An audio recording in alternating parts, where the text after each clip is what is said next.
thank you for being here, Craig Akerson, Dan Abdelnour, Alan Darlett, and Richard Hackney. Our topic today is what it means to ignite the adventurous and bold man. And this is an awesome topic. This week is all about celebrating men and men's health. And I am really championing the men that are doing the work that they're doing in the space of empowerment, or the empowerment space, and the men's well-being space, the emotional intelligence space for men.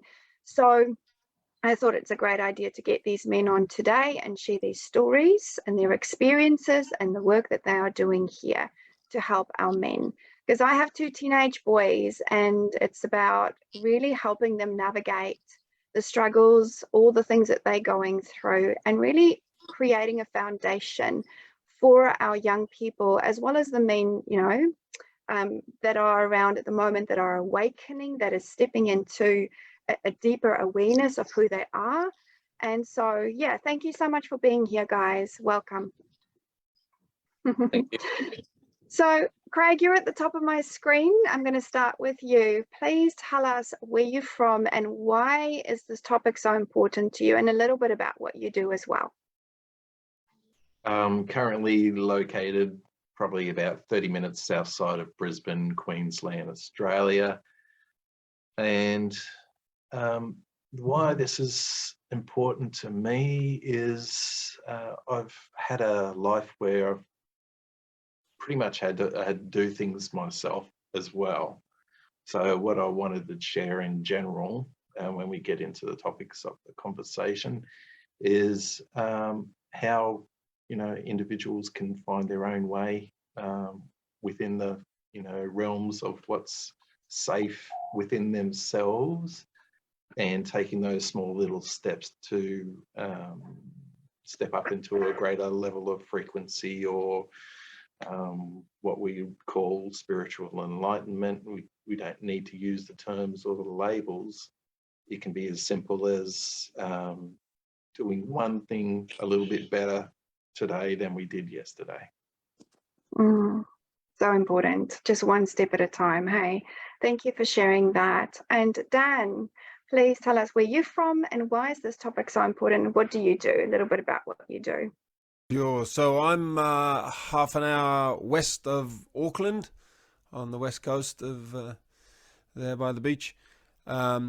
So my last decade plus has been very much working with dogs and training owners with their dogs, which may seem very different from this, but it's actually working with people and coming alongside them and understanding what's really going on there. The method of dog training I used, or still do use, is very much about aligning and understanding the heart of your dog, rather than just command based. I want my dog to do this. So for the last decade plus, I'd say I've been more than a decade. I've been with my partner for 25 years.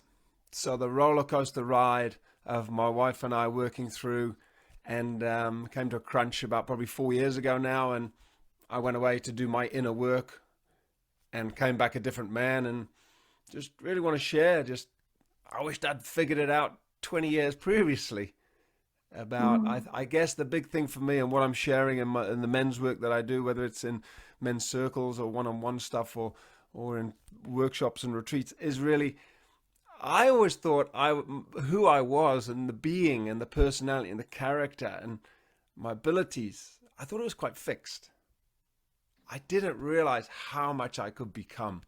And that even today, I can dance around this board of being different personalities and archetypes and parts of me. There's so much more breadth to me than if you go back even 5 years. I was a very narrow slice of the pie, whereas now I'm becoming more and more, and it's still a journey for me. So sharing. Oh, I love that so much, Dan. Yeah.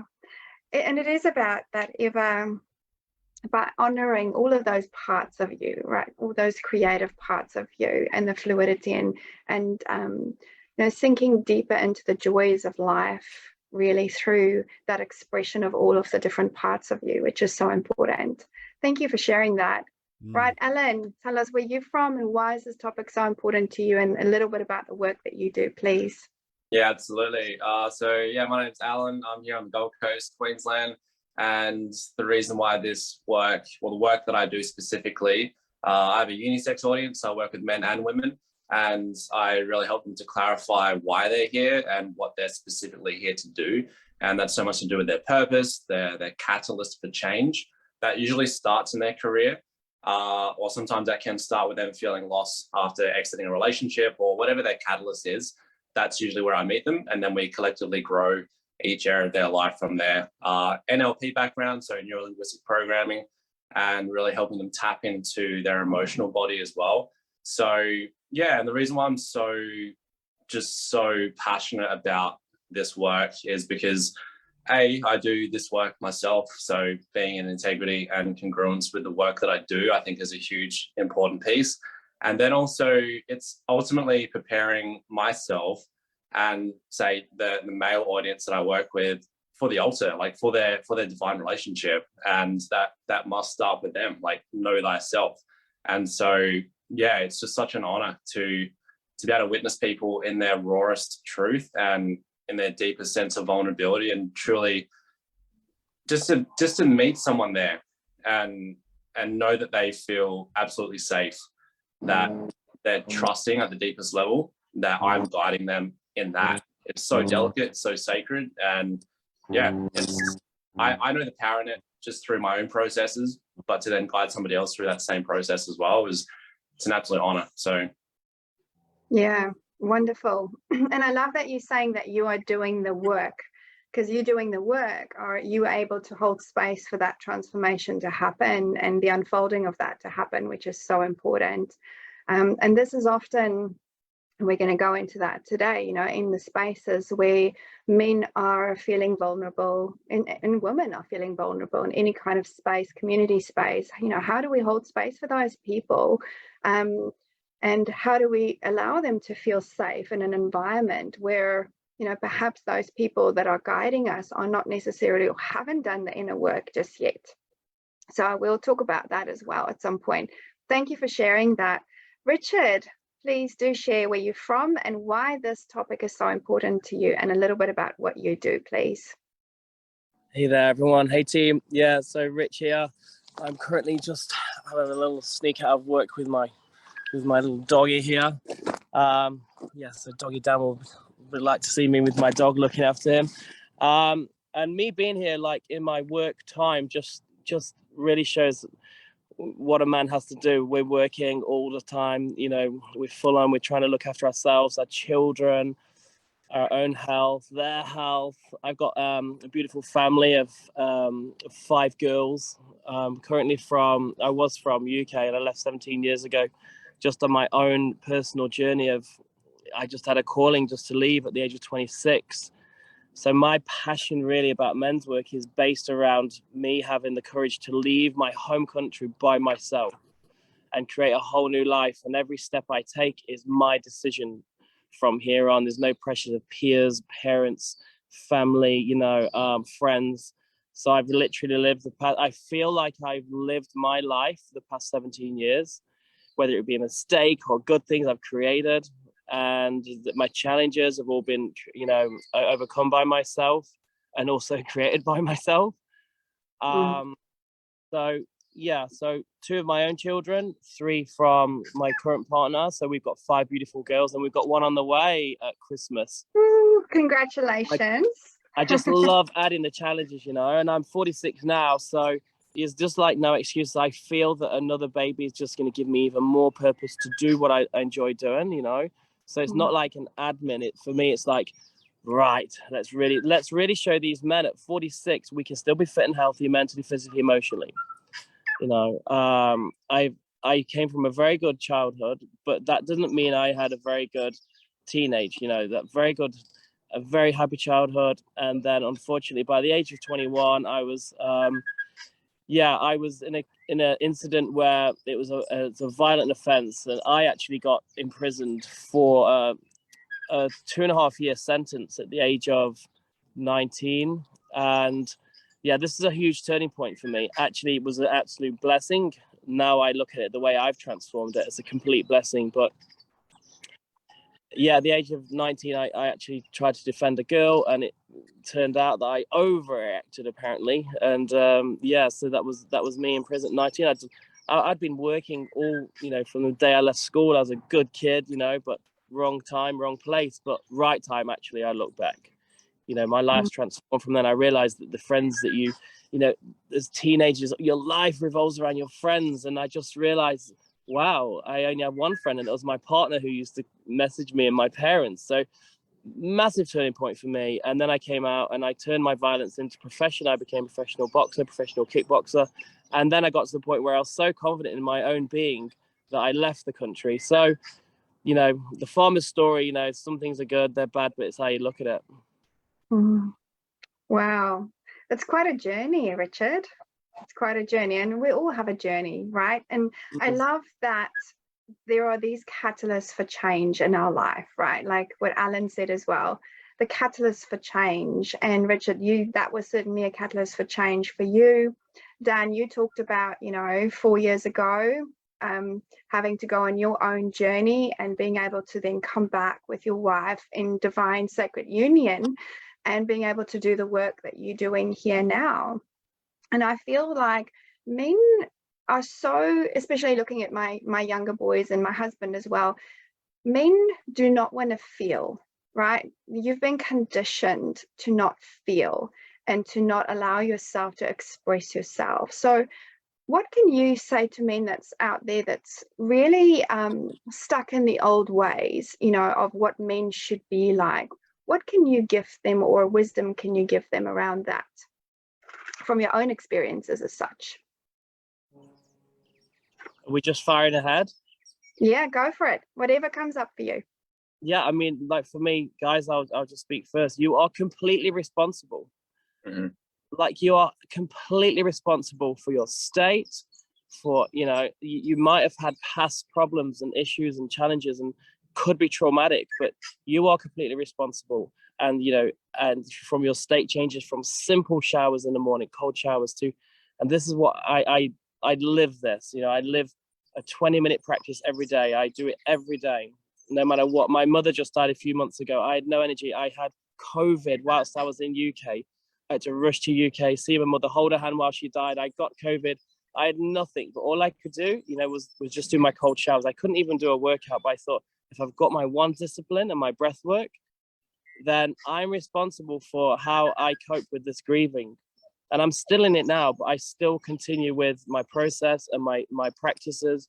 And I'm fully responsible. That's what I try and say to guys. You're fully responsible to go and find the practitioners like the guys we've got online here. Get out. I'm sorry. I'm a tough love guy. I've been there and done it. So for me, it's like, get responsible and go and find your help. Anyone else want to share more about that?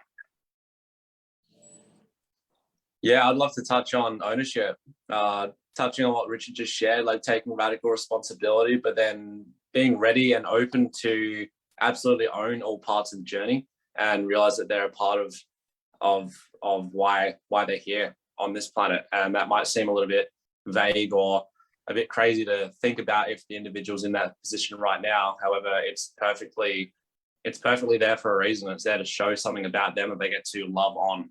So yeah, I just wanted to add that. What if they don't know what that ownership really means? What if they're deep in rejection and fear and self-sabotage and patterning, and they don't know what to do? Like, what can we give these men that are feeling like there's no way out? Where do they start? I might jump in because I was going to tie into something which on the last question, which ties into this as well, and that's for me such a huge part is that as men, we're all different, and we're all okay in terms of there's not one way of being as a man, and I think it's such a refreshing thing. I feel when you're able to say to a man, you may be more like this. We could say more feminine or more masculine because we all have this blend in us. And I happen to have been born in many ways I may look very masculine and big. I'm nearly 2 meters tall and 100 plus kilos, but I have a very feminine, soft, gentle side to me, which is why I love working with the animals. And And for me, a big part of this men's work is being told it's okay to own all of that part of you. You Yeah. might love dancing and baking and cooking and playing with, training dogs and all this gentle stuff. You might not be into the boxing side of things and the fight, and it's okay. And for me, the truth of life is to find out who you really are, what you really love. And I'm laughing because I love cooking and baking and training the dogs, and I also love putting the gloves on and smacking the punch bag. So I have this, Mm. and I And just there's nothing wrong with that, right? no. Because it is honoring the divine feminine flow and the divine masculine flow that's through you. And it's when you are denying that energy that you Yes. then step into victimhood, into that space where you are feeling like there's no answers, right? Because, yeah, Or the shadow that you yes. hide the fact that you want to smack a punch bag really hard and pump heavy weights, and when we Mm, put that underground, we pretend it's yeah. not there because we want to be seen as a nice young man or boy or man, or we think it's Mm, wrong to put that aggression out. But found out the other day, my wife loves it when what I do is I start making the dinner, and I'm sometimes got a busy schedule, so I put the pan of rice on to cook, and I run out to the garage, I jump up on the pull-up bar, and I do 10 pull-ups. It's just such a heavy weight, and I run back in, I start chopping the carrots, put the chicken on, and I run and do 10 more, and chop them apparently really fast. and I guess that ties in with that whole, that's me. I love cooking and caring for the family, and I also love doing my weights. So, and I Yeah, had no idea good. that my wife loves that. She loves seeing that fluidity, I guess. So. Spice things up a little bit, right? But it is about, self-regulating, and if you can juggle different balls and things like that, it's your choice. I feel that we've been pushed into, especially I'm a South African as well. I've been brought up in South Africa, and certainly being in that space, it's get on with it, right? Get on with it. Don't cry, suck it up, and all of that. And even in the space, my father was in the army, and we grew up in that kind of military style, make your bed with corners tucked in and all of that kind of stuff, right?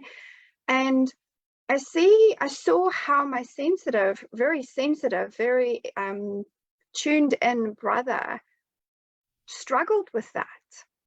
He was pushing at the edges, literally losing his shit, which I will call it what it is, because he wasn't allowed to express himself in the way that he really was meant to be at that time.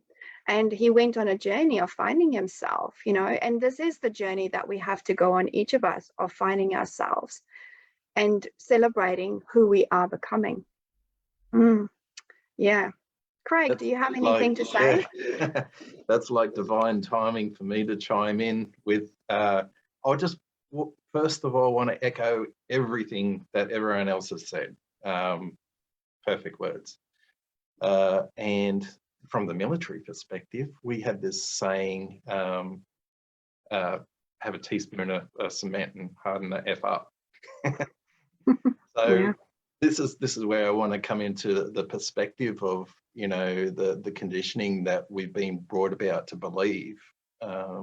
It's something that needs to be undone from the male perspective, because a few decades back, women had their liberation, because we had a system that was split more or less perfectly back in the time, divine masculine, divine feminine.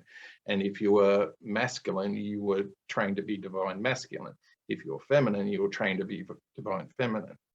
Now we've got the feminine people that can be balanced and divine masculine, feminine, but they still society still put this perception on males to be divine masculine males. And this is the evolution that I see that's coming through. If our females are balanced within their masculinity and femininity, then it's the next evolution for us to go through. And the only big question mark is, how do we all go through it? we're all searching initially from the perspective that we're looking at others from a, we're looking from the inside out to see what we can bring in. I'd like to shift that narrative as much as possible, because what I found within my own life is the best and quickest way forward is to look within yourself to see where your strengths lie, to see where your vulnerabilities are, and to move forwards from the position of looking at yourself from the outside perspective inside. Yeah. And I think that's important, you know, to create spaces and experiences like a lot of you guys are, to have, you know, circles and breathwork experiences and, you know, wild man, if you want to call it that, experiences where you go out into the wild and you get to express yourself. You get to let go of all of that pent up frustration and anger and fear and whatever it is, right, that you're holding on to. And I definitely am within the women's space. You know, I run women's rewilding retreats because it is an outlet for men to be able to just be themselves and let go in a safe space where they can come back to themselves. And often, and I feel that there's a lot more of these spaces and these communities and experiences coming back for men to be involved in, where before there wasn't anything like that. Men just had to get on with it. And then we also had a lot of societal and family influences that kind of boxed you in and created or made you be someone that you're not.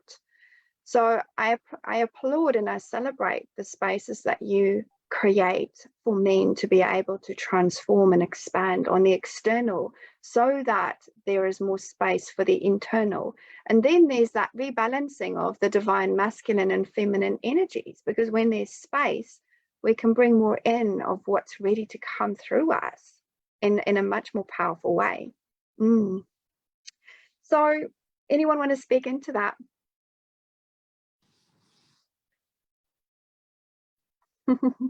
Gobsmacked. Okay. let's move on. I want to talk about self-regulation, right? Because there is this word self-regulation that's going around, and I want to really understand what that means to you guys, you know, to self-regulate. You know, it can probably span a quite wide in terms of what it is, but I think that resilience can be created through self-awareness, first of all, and through deeper connection with self. So how can self-regulation help men to come more into that space of deeper awareness and self-connection? I speak from honest. Sure. I just I see self-regulation as the morning medicine. You know, it's like it's to self-regulate your nervous system, your respiratory system, your blood flow, your biology, everything about yourself, you know, your physiology, your biochemistry, your whole body. Like, it's just the big key that was missed out at school. Like, we don't even know how to understand. Let's work out, let's try and see how our motor works, or, you know, and this is our motor, this is it. So I just always bring it back, because I've been in the personal development lab for over 2 decades. I've been in the spiritual development and the spiritual scene for a decade. All right, so there's like 2 split decades there. And what I've witnessed is people come in for help and healing, and they get their one-hit wonder, but there's no self-regulation at the end of it. They don't know how to. The glue is, you know, the glue between the highs and the lows is the self-regulating in the middle. And so, yeah, I just feel that it's kind of missed out in the spiritual community at the moment. I don't see any foundation for helping them with people with their everyday life, with their everyday practices, and helping them. Like I just said a minute ago, the nervous system and yeah, they're good chemicals. I don't know. I'd like to see what the other guys think about this anyway. That's just my little bit of input there. Thank you, Richard. I could go off the back of that. So what I see within the narrative, I only speak from my own perspective. I don't believe anything myself personally until I've physically experienced it myself. So what I would say about self-regulation for myself in my own experience is I'd like to express to other people that the narrative is always changing. You're always on this seemingly uphill slope to self-improvement and self-change. You get to the top of the mountain as you're hiking and you say, yes, I'm here. And then you see in the distance another big mountain. So off we go again. It seems to be an ever-evolving situation where you have the choice to either plant your flag at the top of that mountain that you've just conquered and say, look at me, I'm here, everyone. Or you can choose to ascend again onto another journey. You can hold both places. It's not an individual thing. To go on to the next level, to regulate yourself within the highest levels of truth, integrity, and love of your self development, regardless of whatever perception others may take. Because as soon as you start to take any kind of this journey, the perception from the outside back into the person taking the journey is they're changing, something's weird, they're getting weird. There will be a shift in those consciousness of other people around you because of the terms of what we use in language. There's energy and frequency. You're shifting your vibration by helping yourself on a journey of yourself, and you are energetically affecting the people around you as you're going. Whether they realize that consciously or not is not necessarily a thing you need to worry about.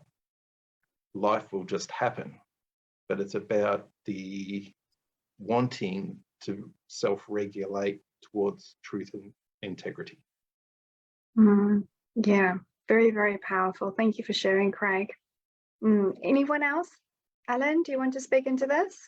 Yeah, definitely. Thank you, everyone that's shared so far. And thank you, Natalie. I think this is such a powerful conversation for everyone that listens. So I love being here. So what I'd love to touch on is recognition. Recognition, because without being able to recognize what's happening in my life, then I'm just relating to like 2013 when I was just, all areas of my life were just chaotic and I wasn't enjoying my life and I was hating myself and all these just seemingly dark things that were just there as catalysts for me to change. And I wasn't recognizing that. That was the scary part. I was just kind of like living. And another reason why I say recognition is because that's where I made conscious choice. That's when I made the choice, because I finally asked myself the question on the inside, what the hell am I here to do? Because I'm not enjoying what I'm doing for my work. I'm not enjoying the relationship that I'm in. I'm not enjoying being that guy that rides a dirt bike and drives a fast car and has the Oakley sunglasses and all that sort of stuff, because everything on the outside was apparently how I made myself feel better back then. But I knew deep down that it wasn't serving me. It always had an expiry date.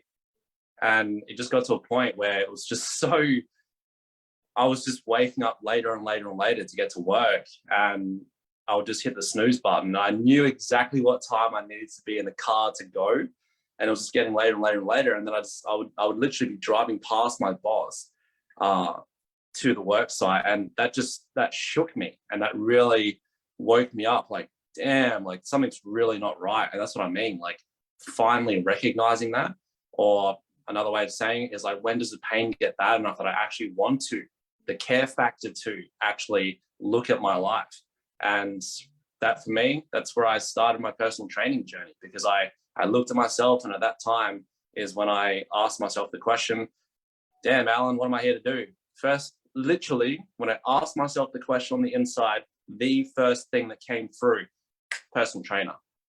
Okay, cool. So what did I do? I went into my mind and I just literally that afternoon after work, I looked up gyms in the area near my workplace. I literally went there. I rang them, went there. Yes, it was a bit scary. However, it was more than that.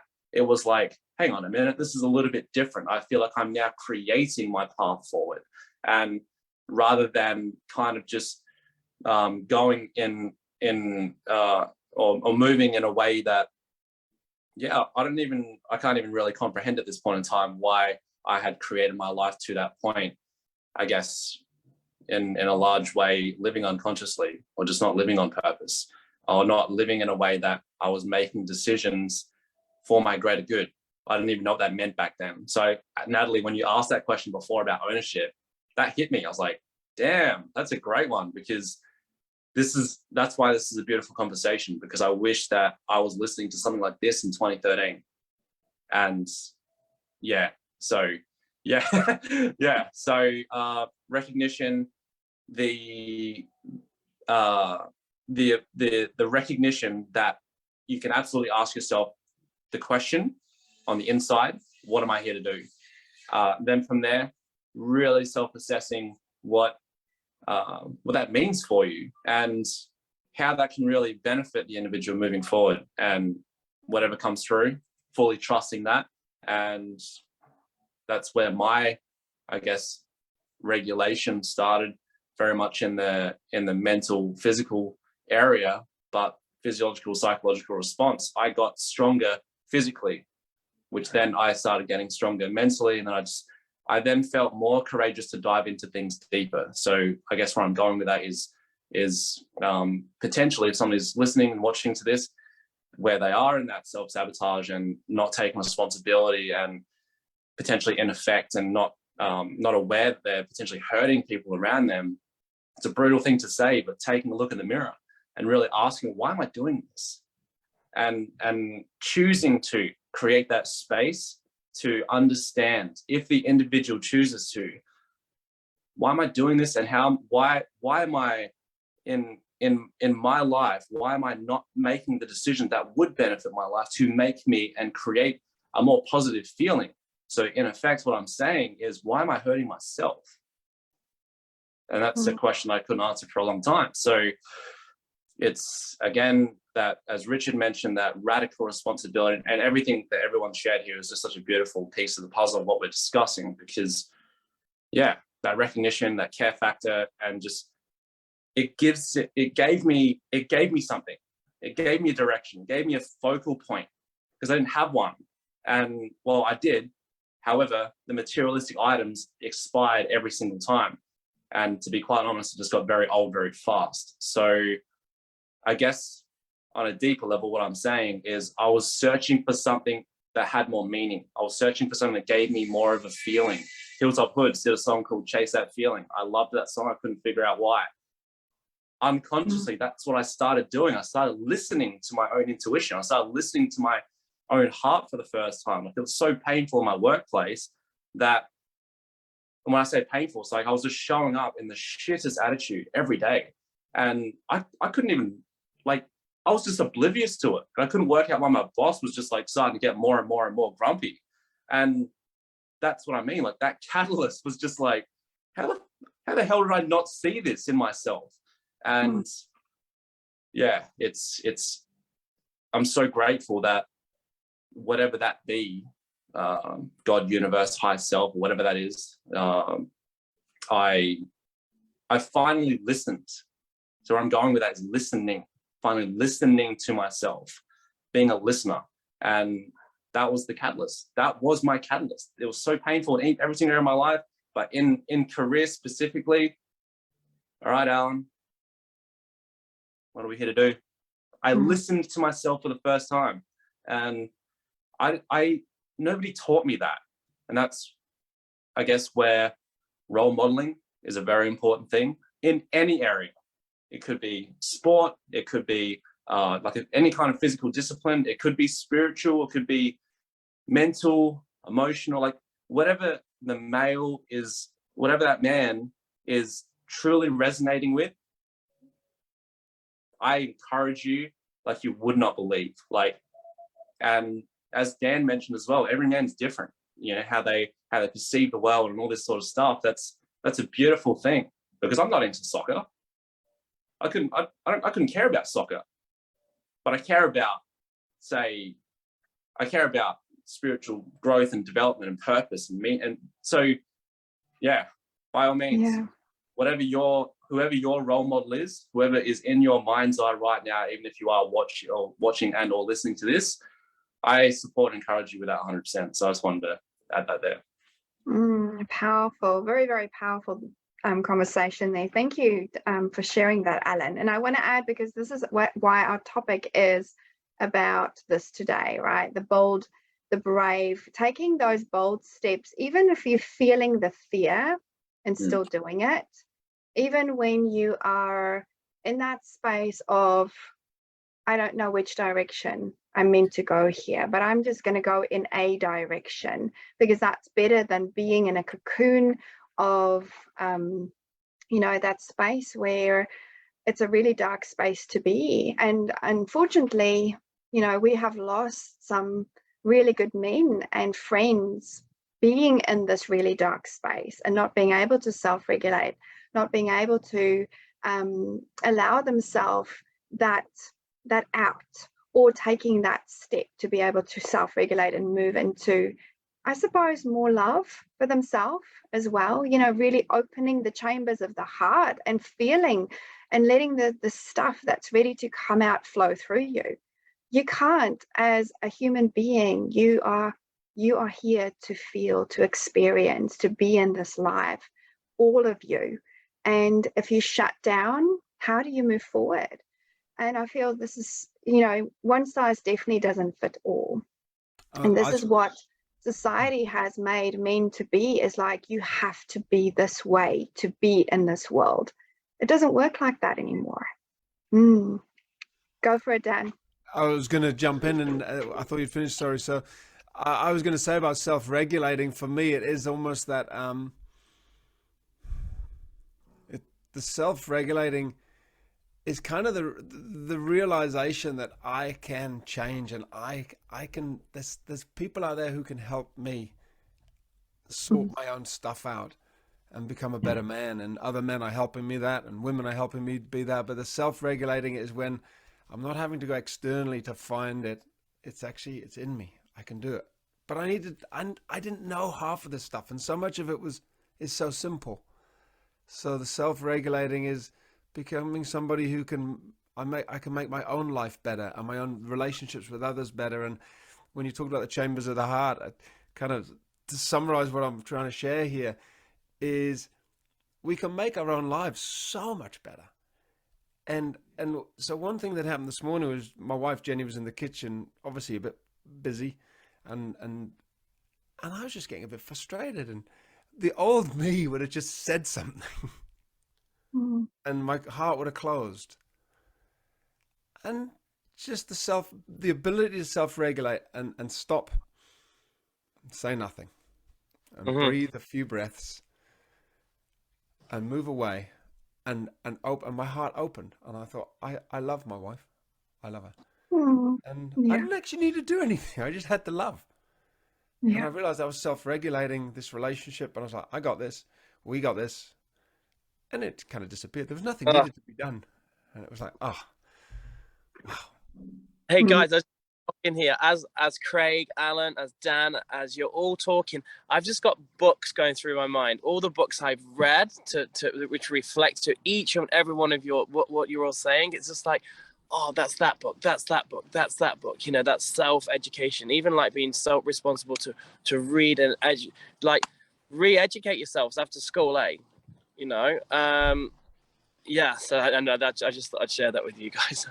Go into what's the word, inner inquiry is great, right? But go and find the tools, go and read the books, listen to the podcast, take from it what you need and what you want, because not everything, there's a lot of information out there, and it can be overload of information. So take from it what is resonating with your soul, with your heart, And Yeah. Dan, I love that, you know, that you say to diffuse a situation, because I feel that men can be quite reactive because of their wounding, because they haven't done the inner work and faced their shadow. So we come from a reactive, wounded, and victim state instead of an empowered state. And then when we take a step back, we take a breath, allow, you know, those men, and allow yourself to go, well, what is actually playing out here?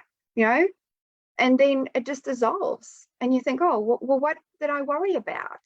And it is being in that heart space, thinking with the, and not being in competition with each other constantly, but allowing each other space to be, and create the space for you to see what is actually playing out in front of you.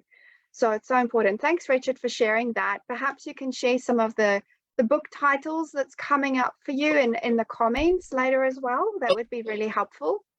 From there, I was going to back up, like, what, you know, 20 years ago, what did we have, guys? We literally, there was one disc that I was given, because there was no YouTube, there was nothing, and someone's like, listen to this, and it was like, this Tony Robbins guy. That's literally, you know, there was nothing, you know, Commodore 64, and that was it. And so I played this disc, and it literally changed my life. Like, I would sit at work and listen to I bought all of his courses completely. And that's literally why I left UK, was listening to Tony Robbins, having a mentor, having someone who helped me believe in myself. You know, some people might look at him now and think he's rah-rah, but that guy really was changed, you know, millions of lives. And I get a bit frustrated. There's so much information out there for people now.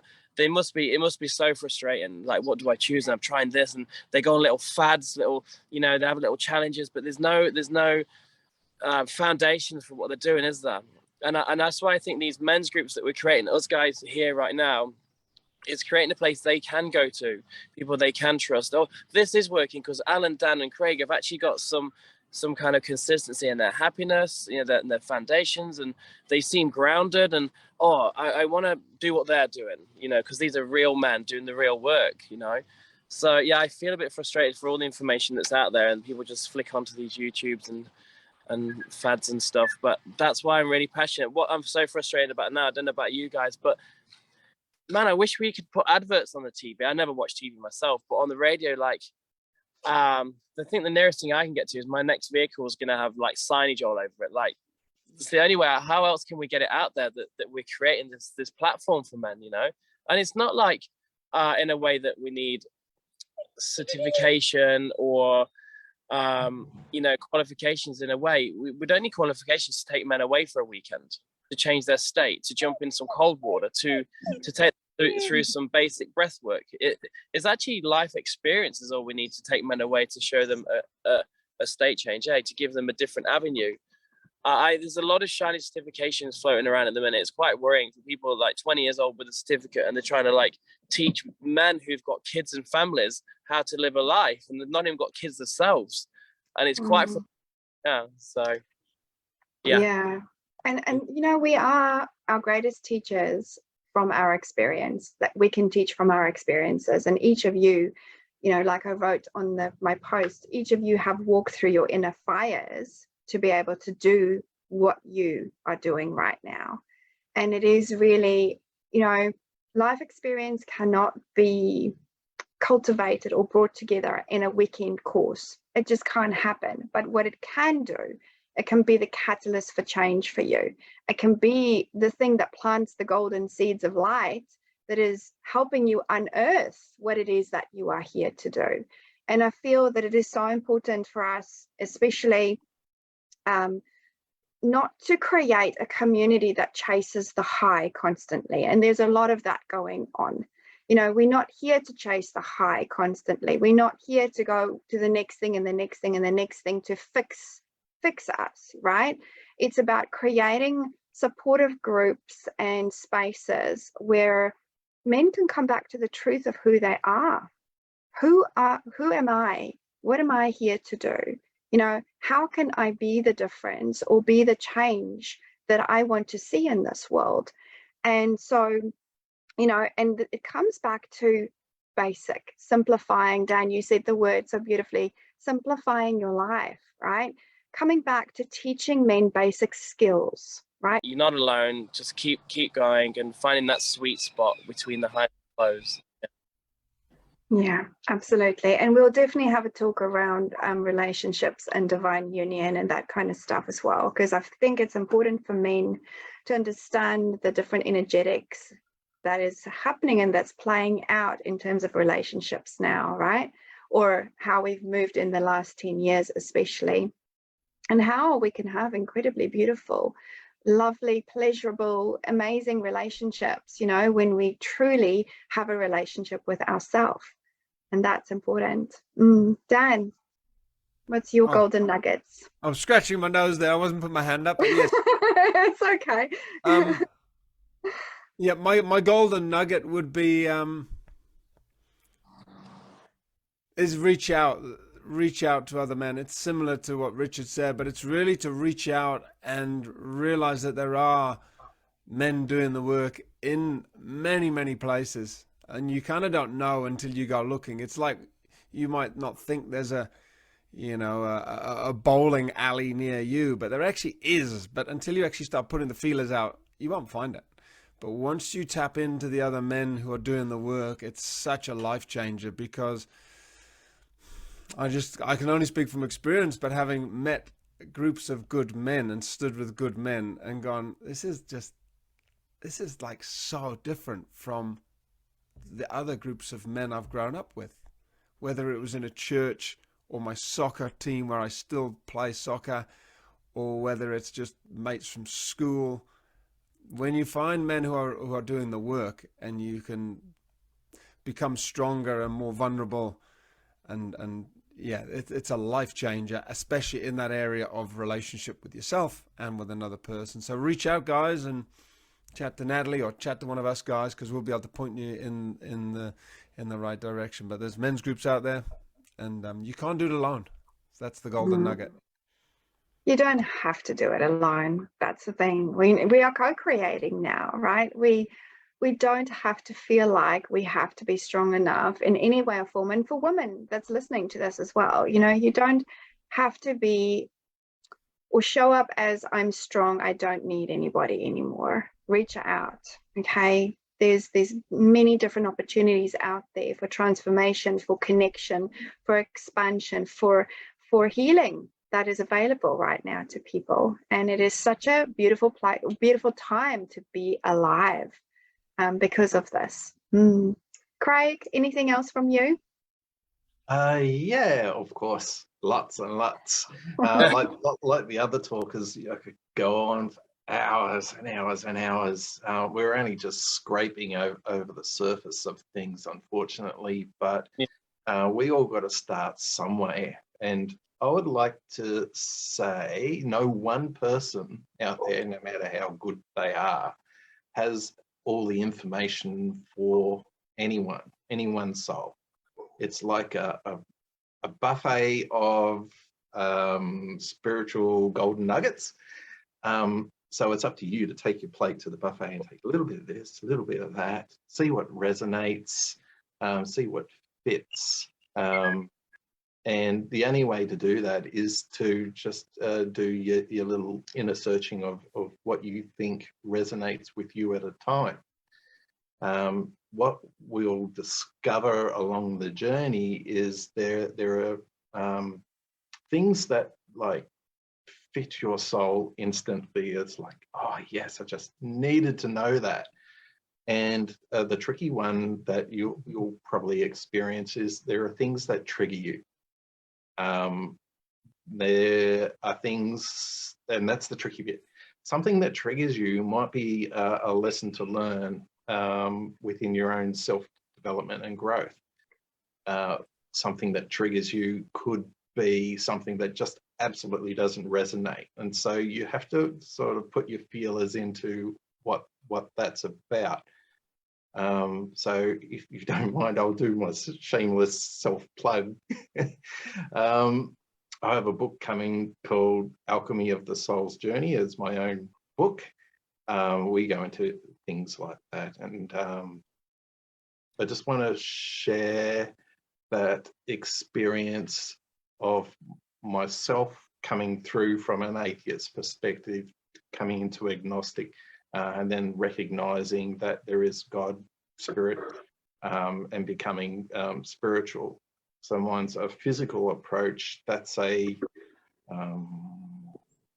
construct or a framework that people can use to jump on their journey. And having come in such a long way, the answer to anyone's little self-development and growth is actually really simple. You don't need to complicate it at all. Just go in search of the things that resonate for you. Yeah, totally.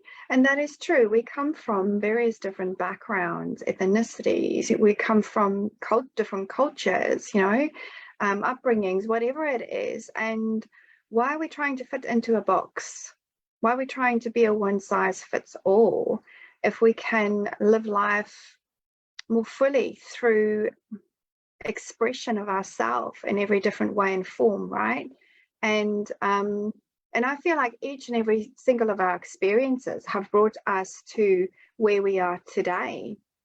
And it's about honoring those teachers, honoring those people that have been in your life. I wrote something about it this morning, the most difficult teachers are your greatest teachers, right? Because they always help you. And yeah, there is this beautiful space to come into or to be in when you truly get it. Like Alan said, when it lands for you, right? It's like that light bulb moment that comes on and you go, oh my gosh, okay, I've been on this incredible journey. Yes, I've been an atheist. Look where I am now. And it's about celebrating yourself now in this moment and taking everything that you have learned, everything that you've experienced and bringing it together. And perhaps you want to be a dad, you want to be a mum, you want to be a grandmother, you want to bake a cake, whatever it is, however you express yourself, it's okay. Don't let anyone tell you any different. It's what you choose, and it's how you empower yourself through that space. Right. Well, I had another question. If you want to carry on for a couple more minutes, I kind of want to feel like I want to ask this question because it's a question around trust, and then we'll wrap it up, guys, if that's okay. Yeah, go, Natalie. Sure. ASAP. Yeah. How can men trust themselves more and speak more freely about what's going on for them? Okay. And maybe we can just get one or two of you to comment on this, but how can men trust themselves more and speak more freely about what's going on for them? So perhaps sharing, I can share your links of your websites and things like that, and obviously your platforms that you have. But just a couple of words around this. How can men trust themselves more and speak more freely about what is happening for them? Yeah, I could start with an example I've given my 12-year-old twin girls, because it's the same for everyone.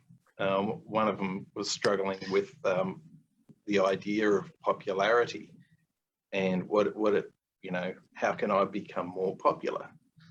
And I just simply said, just be who you are. The universe and everything aligns to the frequency that I didn't express it like this. You talk to them on their level, but the universe aligns to who you are. So in just simply being or starting one more step in becoming the person who you are on the inside, who you feel you are right now, that's all you need to do.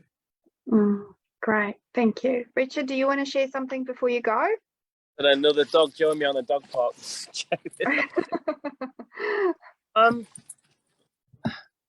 All that comes to me, was, wow, it's beautiful. And look at this. There's no more joy than that, eh? Yeah. Amazing. Just using that breath to listen to what your own answers to what comes up from the inside. Taking 5 minutes out and breathing and listening, and 6 seconds in, 6 seconds out. That's all my greatest, simplest process that I use. And like Dan said earlier about replying to my partner, I'll breathe in for 6 seconds, out for 6 seconds. I'll be like, oh, and just kind of let it go. That's just Mm, simple I use. Yeah. great, thank you. Alan. Yeah, that was a great question. I definitely understand the challenge of that. That was definitely me. You know, trust and certainty and those things, those sorts of things. And something that I would love to share is give yourself credit for an area of your life where you're already doing it, because you can't be living right now if you're not doing it somewhere to a degree. It might be like the smallest percentage in that individual's life, but that's okay. Honing in on that and recognizing that where you already are, trusting yourself and choosing to see that and focus on that, because what we focus on expands. So focus on that and feel that. It's a beautiful opportunity to feel into that, keyword being feel. So focusing on that, therefore expanding, noticing the location in my body of where that is. Then from there, breathe into that from there, even close your eyes over. Notice that feeling. Keep exercising that, like going to the gym, keep building that bicep. Do that daily, weekly, moment by moment, or however long that individual wants to do it for. And then with the area of life that they're therefore wanting to move forward in, tap into that and keep building that. Yeah, that would be my share on that in relation to trust, for sure. Yeah, great share. Thank you, Alan. Dan, anything from you? Yeah, it's similar to what some of the other guys have touched on. The one word would be to get curious. That's 2 words, but curious.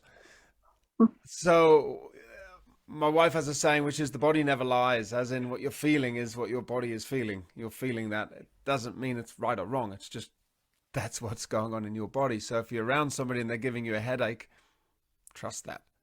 Trust that if you hang around a group of people or a person and after half an hour, you just walk away feeling really drained and tired, well, trust that in your body that there's something there, and get curious about that.